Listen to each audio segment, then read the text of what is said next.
Olá, meu nome é Christian Arius Seremeuá, sou indígena do povo Chavante com ascendência Guarani-Andeva.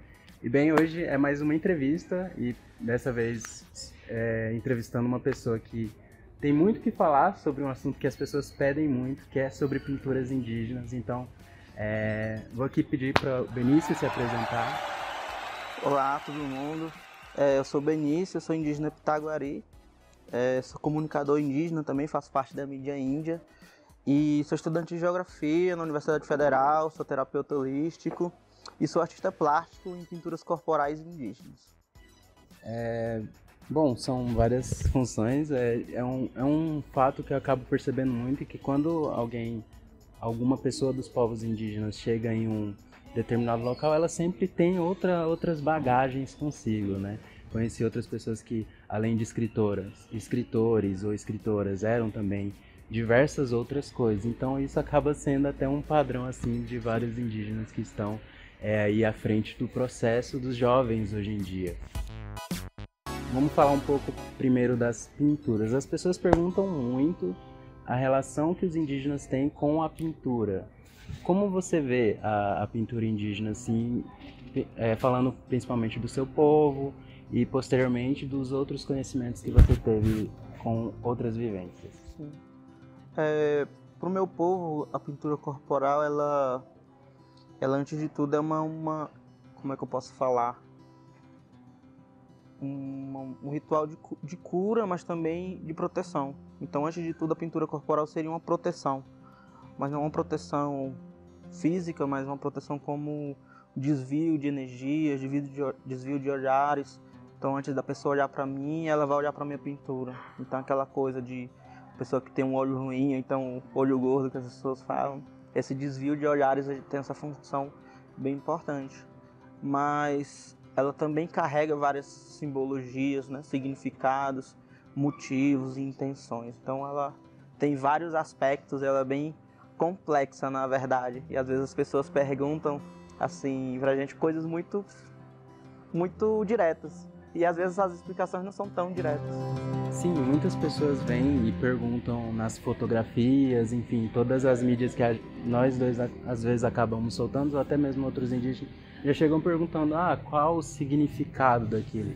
Então, às vezes o significado, putz, a gente vai ter que deixar falar uma hora ali sobre o significado de uma pintura, porque além do significado em si, acaba que a gente fala do momento em si da gente fazer essa pintura. Então, muitas pessoas às vezes eu posto, né? Ou então alguns amigos que postam pinturas que eu faço, né? Vários amigos que vão postando, eu pinto muita gente, então as pessoas postam no Facebook ou então no Instagram. As pessoas, o que significa? Às vezes vem no meu privado, pergunta, mas assim, tem muitas pinturas de outros povos e algumas eu conheço significados, outras não. E eu não faço pintura só do meu povo, eu faço pintura de vários povos. Mas eu sempre referencio, essa pintura do povo tal, essa pintura do povo tal. Porque eu acho importante também esse processo de reconhecimento das outras culturas. Não tomando para si, mas esse processo de que o que é bonito, o que pode ser somado, também é importante desfazer com outras culturas. E quando as pessoas me perguntam, o que significa? Então tem pintura que eu crio na hora. Então eu tenho esse processo criativo. Então às vezes, não sei, não estava pensando em nada.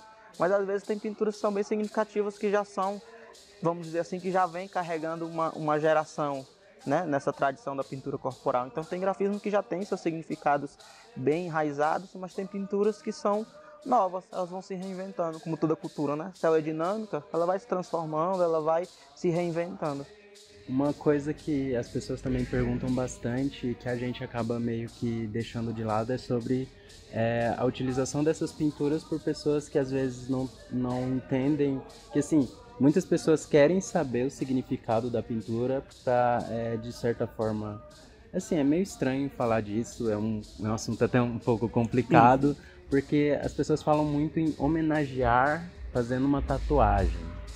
O que tu acha disso? Assim, pra mim, na minha visão bem particular, assim, eu acredito que como as pinturas têm intenções e têm motivos, né, além dos significados, tem pinturas que elas têm intenções bem tristes ou muito peculiares. Então, por exemplo, no meu povo a gente tem uma pintura que a gente faz quando está no período de luto, né? Que a gente pinta quase todo o corpo de genipapo. Então a gente acredita que quando essa tinta vai saindo, esse período de luto também vai saindo.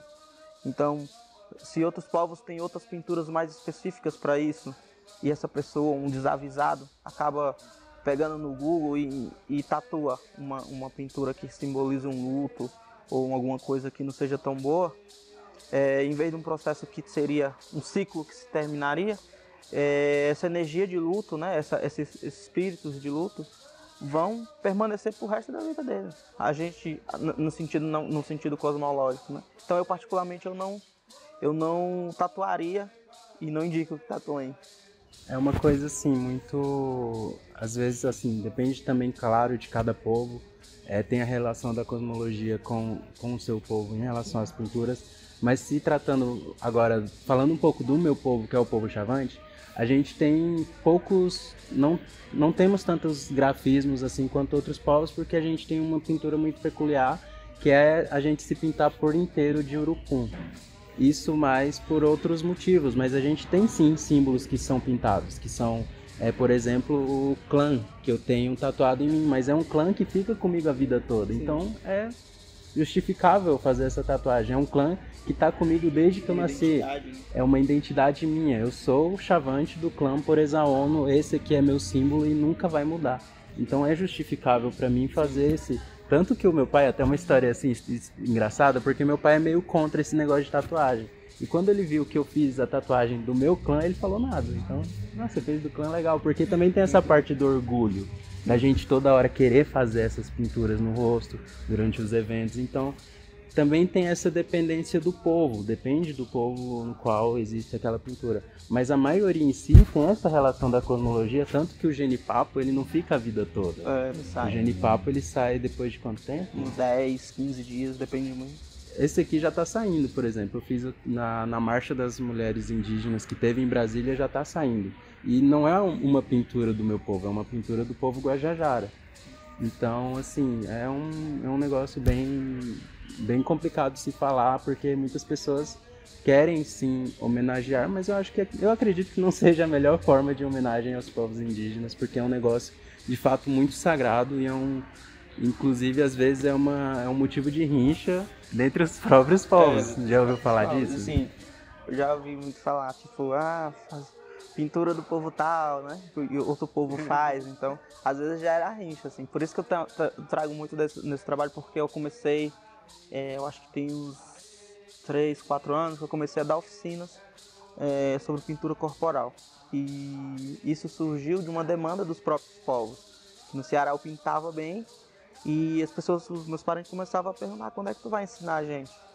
Então eu vi uma necessidade de eu começar a repassar esse conhecimento.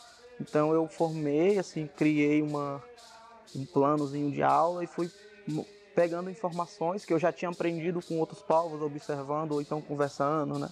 O Nicuim, Pataxó, com os meus próprios amigos mesmo, que também pintam. E eu montei uma oficina para indígenas. Então, no Nordeste principalmente, tem muitos povos que têm a cultura da pintura corporal muito fraca, ou então muito silenciada. Então eles sentem essa necessidade. Então eu tive uma oficina que foi no povo Tabajara, lá no Piauí. Inclusive eu gosto muito de lá, eu quero voltar lá para fazer mais oficinas lá. Uma proposta de outras intervenções. E eles tinham perdido, infelizmente, toda essa parte de conhecimento sobre grafismos. Eles tinham pinturas rupestres, mas eles não sabiam como repassar isso para o corpo, ou então produzia tinta. E esse processo lá, dessa oficina, foi bem interessante lá, porque eles aprenderam a fazer esse processo da tinta toda. E a gente criou, né, junto com eles, uma pintura a partir da realidade deles, da paisagem deles, que era a carnaúba e o coco babaçu. Então a gente criou uma pintura a partir dessa realidade deles e hoje eles pintam muito bem, são pintores excelentes. Então às vezes outra eles mandam, eu vejo fotos das pinturas que eles fazem e isso me deixa muito feliz de ver que eu pude ajudar de alguma forma esse povo e outros povos também a construir e fortalecer essa cultura. que não deixa de ser um estudo para ti também. É um estudo não só seu, e como estudo é um estudo de repasse, vai ensinar outros povos. Tanto que na universidade, agora eu vou formar esse ano, e eu faço geografia, licenciatura em geografia, e eu quero escrever, já comecei o projeto, na verdade, eu quero falar a pintura corporal como metodologia de ensino de geografia, porque o que acontece é que dentro do currículo, no plano nacional diz que tem que ter o ensino da cultura nas escolas indígenas, mas no currículo, que é repassado pelos estados, né, não é o governo federal que repassa esses currículos, cada estado é responsável pelo seu currículo, o que acontece? Não sobra tempo para ensinar essa cultura. Vem todas lá as disciplinas e coisas que tem que estar dispostas no currículo, e se não passa, o aluno não cumpre uma carga, né, de conhecimento para passar para a próxima série, e acaba que não sobra tempo para ensinar a cultura.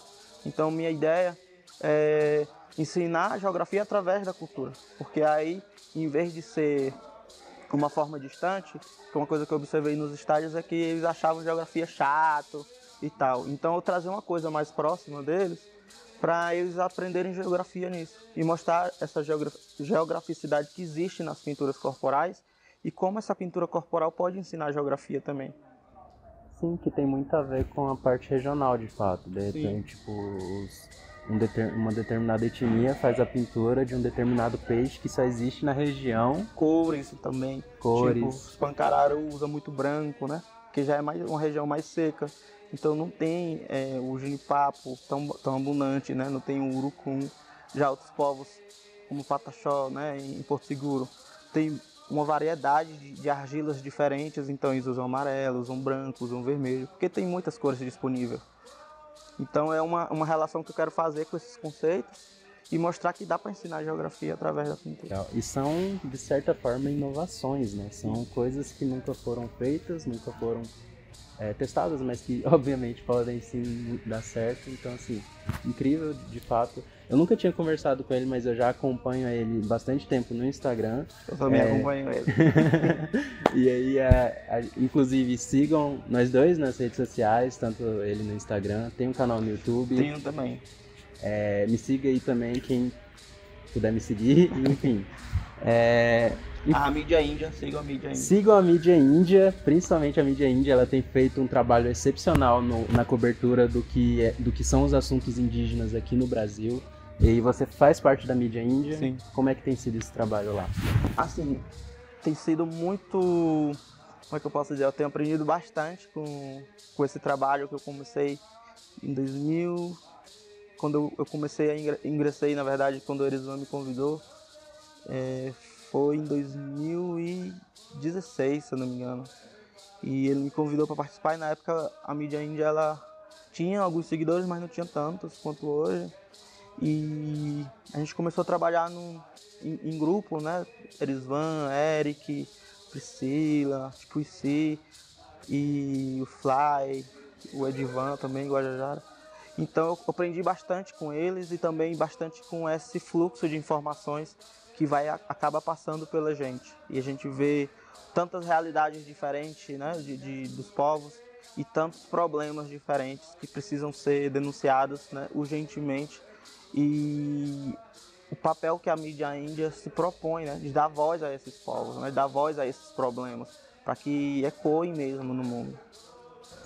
Infelizmente, o vídeo não pode ser tão grande. Realmente a gente poderia falar muita coisa, muitos assuntos, principalmente em relação à mídia. Espero que você volte para Brasília algum dia para que a gente faça outros vídeos. Vamos fazer. Quem sabe você me presenteie com uma pintura, quem sabe. Enfim, é isso. Sigam a gente. Fala alguma coisa? Ele só perdeu a pintura porque ele chegou mais tarde. Eu vou embora já já. Na verdade, eu vou pegar avião já já. Então é isso, obrigado por assistir o vídeo, não se esqueça de se inscrever no canal, comentar o que você achou, já estamos aqui prometendo, quem sabe, um próximo vídeo e até a próxima!